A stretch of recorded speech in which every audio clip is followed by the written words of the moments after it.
Maxim Yakubets, hacker name Aqua. As the leader of a cyber criminal gang Responsible for multiple ransomware attacks. They named their company Evil Corp. Hundreds of millions of dollars from thousands of people and companies. So here's a question.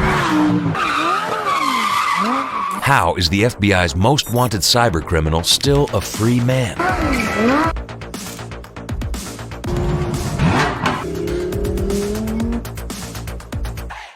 2009, two hackers infect the Bullitt County Treasurer's PC with a Trojan called Zeus. They steal login info of the county's bank account, and soon money starts disappearing. Payments of up to $10,000 are transferred to at least 25 individuals across the U.S. The attackers are clever. They avoid raising suspicion and mask their activities by connecting through the victim's PC. It takes around 8 days for the county's bank to realize something is wrong. But by that time, it's already too late. Not long after, the Washington Post releases an article. PC invader costs Kentucky County $415,000. Malware gets into the system through an unauthorized installation, and the hackers steal thousands of dollars.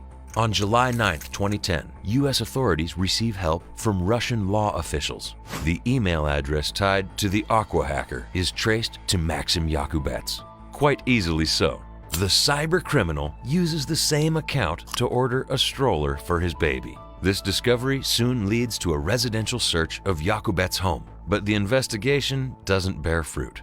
Russia doesn't take any further actions, and the U.S. is powerless to proceed with an investigation on foreign lands. Left to his own devices, through the years, Maxim racks up quite the cybercrime resume. He's suspected to lead in the devastating Drydex malware attacks, which appeared in 2012. Maxim Yakubets of Moscow, Russia, has been indicted in Pittsburgh, Pennsylvania for his alleged role as the leader of a cyber criminal gang responsible for the distribution of a multifunction malware package known as Bugat. Drydex, also known as Bugat, targets Windows users. The hackers use clever tactics to embed a macrovirus into a Microsoft Word and Excel file. Upon opening the file, the malware injects a keylogger, which monitors each press on the computer's keyboard. And just like that, all of the login details, banking credentials, and even personal information, it's all compromised.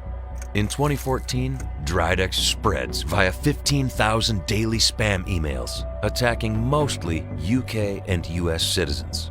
Just 1 year later, both countries ended up with an estimated £20 million and $10 million of theft, respectively.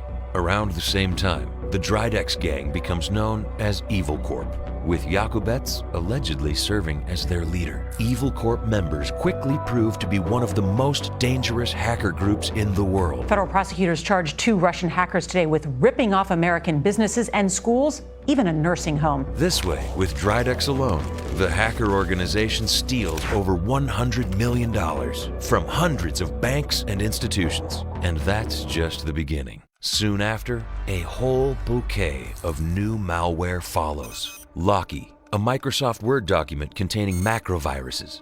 Or BART, an email photo attachment that encrypts your valuable files. In 2017, Evil Corp hackers also use BitPaymer to target UK hospitals. The ransomware attack affects mostly large companies, requiring a ransom of up to 53 bitcoins, which at the time adds up to a whopping £230,000. However, 2019 delivers a surprise. Evil Corp, Maxim Yakubets, and all his associates receive sanctions from the U.S. Treasury Department. If any of the Evil Corp members ever leave Russia, they ought to be arrested. What's more, 2 of the most notorious hackers from Evil Corp are charged with criminal violations by the Department of Justice. That we will identify you, we will unmask you, and we will prosecute you. Maxim Yakubets also receives the highest bounty reward ever put on a hacker, $5 million. It's over for Evil Corp. Or is it? Just a year later, we encounter the story of the Garmin hacking. All their internal systems are encrypted, online services are down, and Garmin employees suspect WasteLocker, a ransomware type directly tied to Evil Corp. The Garmin ransomware attack results in a chilling $10 million ransom demand. Garmin doesn't say a word about paying it, But within 4 days, they begin to restore their services using a decryption key. Many sources speculate that Evil Corp got exactly what they wanted. Even if Yakubets is on the list of most wanted cybercriminals, the FBI can't reach the Russian hacker, at least as long as he's in Russia. But being restrained to one country doesn't seem to bother Yakubets. He's known for quite an extravagant lifestyle, driving around in a $200,000 Lamborghini with a custom license plate that reads Thief, and spinning circles with his car right in front of Moscow's police.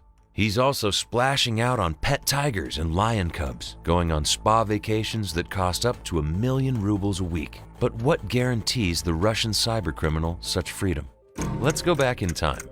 In the summer of 2017, he marries Aliana, the daughter of an ex-FSB officer, Edward Benderskaya. The wedding costs a minimum of $300,000, with some sources estimating a price tag of more than $500,000. His new father-in-law and the hidden face fuel suspicions over his role in government-covered Russian cyber attacks. What's more, multiple sources suspect that Evil Corp itself is controlled by Russian intelligence. It isn't too far of a stretch.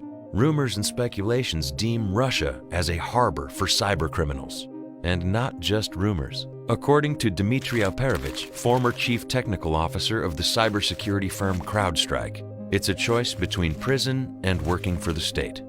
For Russia, this proves to be quite beneficial. Why spend resources on researching revolutionary hacks and trying to avoid all types of cyber attacks when you can get a malicious actor to work for you? Russia's point of view is clear. Karen Kazaryan says there's a simple rule.